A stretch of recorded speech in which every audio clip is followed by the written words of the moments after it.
तुम्हारा बात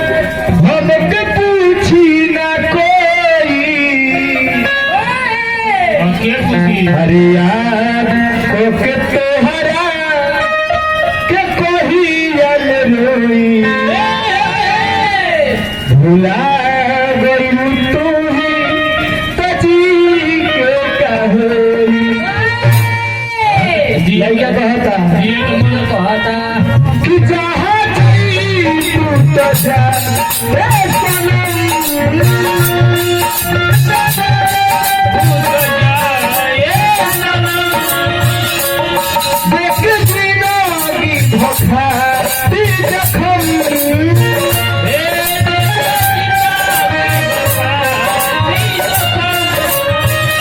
सोचा हमारा दारे तुम्हारा बात हमको पूछी ना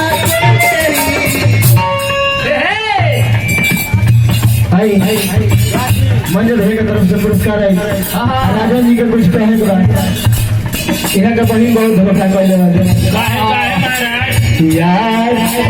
तोहरा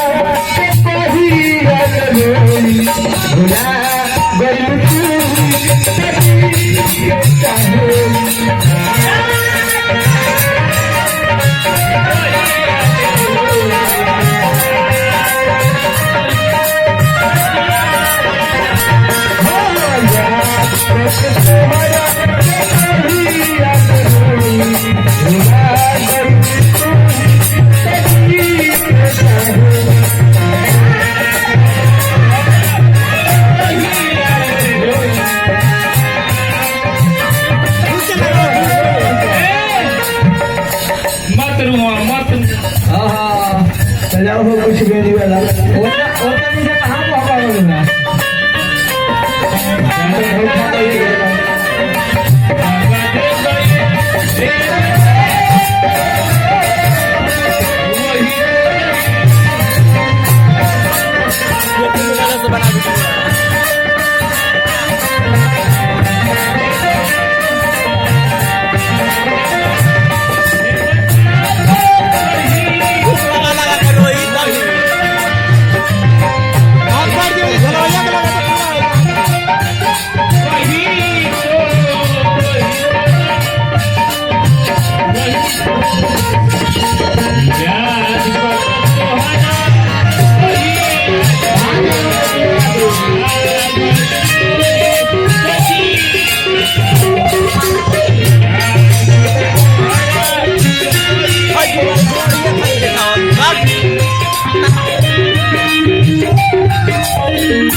रमेश भैया की तरफ से बहुत बड़ा पुरस्कार मिला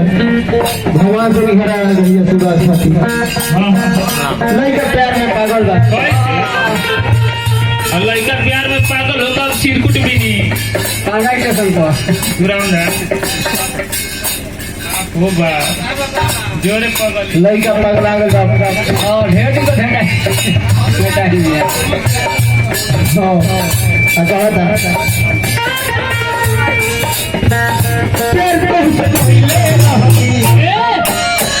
जान के तो भी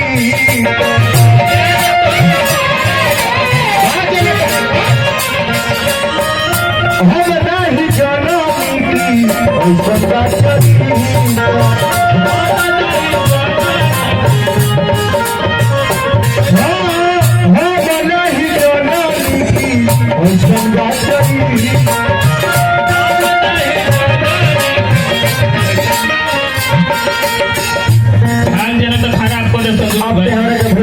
लड़का कहता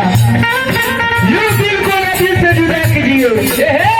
यू दिल को नदी से जुदा कीजिए जरा सोच समझ के फैसला कीजिए अगर आप हमारी बिना जी सकती है अगर हमारी बिना जी सकती है तो बेशक हमारे मरने का दुआ कीजिए यार भाई तो बेटा जैसा तो लीटर पेमेंट कर देते हो प्यार से कोई ले लो जानी के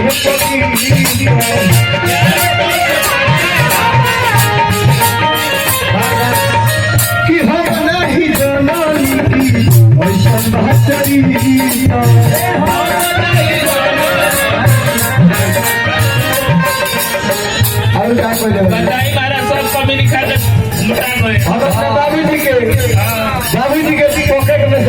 लड़कियां हाँ बड़ा खेला खेला के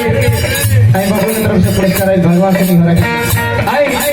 शेरा के हम स्कूल में ले जाते रहो गोलगप्पा खिला दो हाँ खोज के पानी लहंगा पर गिर जाओ समय किया जाता है भुला गए सब भुला गए नहीं तो नहीं पढ़ावा ना काहे कम करता रहो आज जाल खिचले बता काल कहना ना ए बे हां पहले अंगवा गेल के नहीं ला हां हेलो हेलो वाला से थोड़ी पड़ी हेलो हेलो हां बाबू हमें तो स्टूडियो में रहने तो अभी छोटे लगे सब लगे ये लोग तो आप पढ़ गए बाबू यार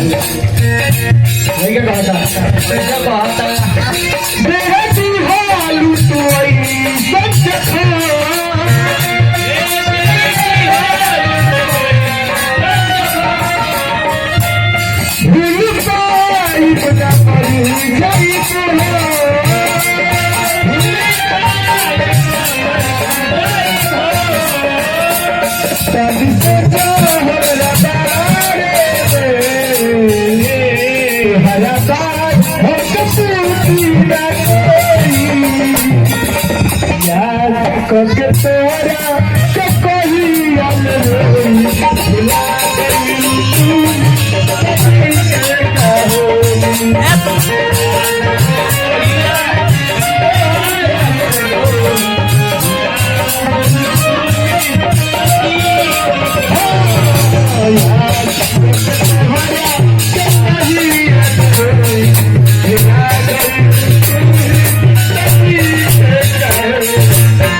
मामा की तरफ से पुरस्कार है और मंदिर भैया की तरफ से पुरस्कार है और भाई की तरफ से पुरस्कार है गुप्त भगवान से निभा कर आशीर्वाद खाती आयो हमें पैसा काहे खातिर देता नहीं अरे महाराज पैसा ले ली काम क्रिया में काम करेगी नमन बाबा खत्म समझ नहीं हां कह दे के ना वही हो पूरा दिन से मारे ले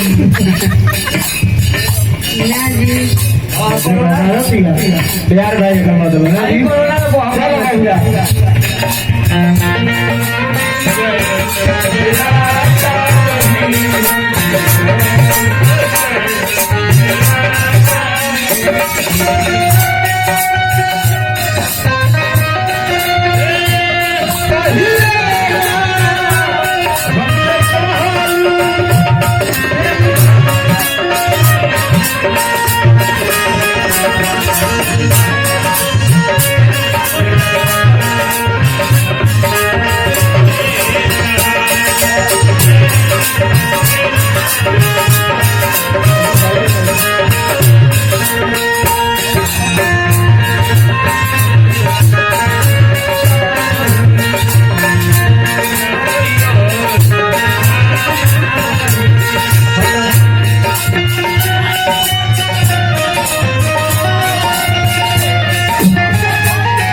पगला गई बड़ा का मेहरारू के पगलाइल बड़ा प्यार में पगलाइल